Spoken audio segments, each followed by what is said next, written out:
Now, for someone to come to you, they need a certain size portfolio? We usually, it varies. It varies. I would say for individual accounts, usually about $100,000 or so. For retirement accounts, we work with small to mid-sized companies, so there's really no limit on setting up a retirement account. But that would be usually what we I know that on. some cases that I have where I felt that the person would benefit more from Kevin's expertise and knowledge, a lot of times it really didn't matter what they had. We were able to get them to Kevin, and Kevin was able to assist them regardless of the amount that they had, based on his knowledge on what they were looking to do. And a lot of times folks come in and we can advise them. And it could be as simple as allocating the 401k properly, or looking at protection for themselves if they get older. I think a very important part of the overall comprehensive financial plan is to make sure that all your bases is covered.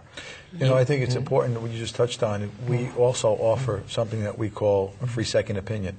So somebody can come to us who has done estate planning or has an injury case being handled by another firm, but they're not really sure about if it was done correctly or if it, whatever. Come in, let us take a look. We're not looking to grab business from anybody else. We'll give you a second opinion and we'll tell you. And I know with you that you can go through a portfolio, you can interview somebody, and you can tell them whether or not it's tailored to their needs, or maybe it's heavy in one area or light in another area. You see that? I mean, do you see people come in and present that sort of thing? Absolutely. A lot of folks come in for a second opinion. And I think that's one of the best things you can do, rather is for your financial health or to plan your estate, because there's so many different points of advice that are out there. You want to make sure the folks that you're working with are really on top of their game. And we see that a lot, especially with what's going now with the economy and the volatility that's in the financial markets. A lot of folks are looking for second opinions. And maybe third opinions. Yeah, it makes a lot of sense.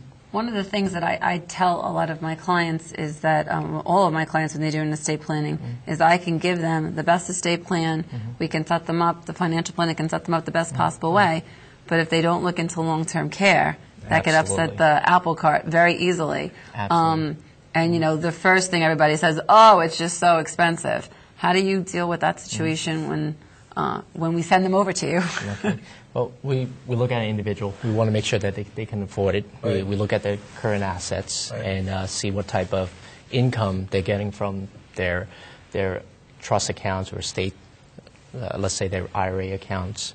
We want to make sure that they can afford to maintain their current lifestyle, and these insurance payments that needs to be done to make sure they can afford it.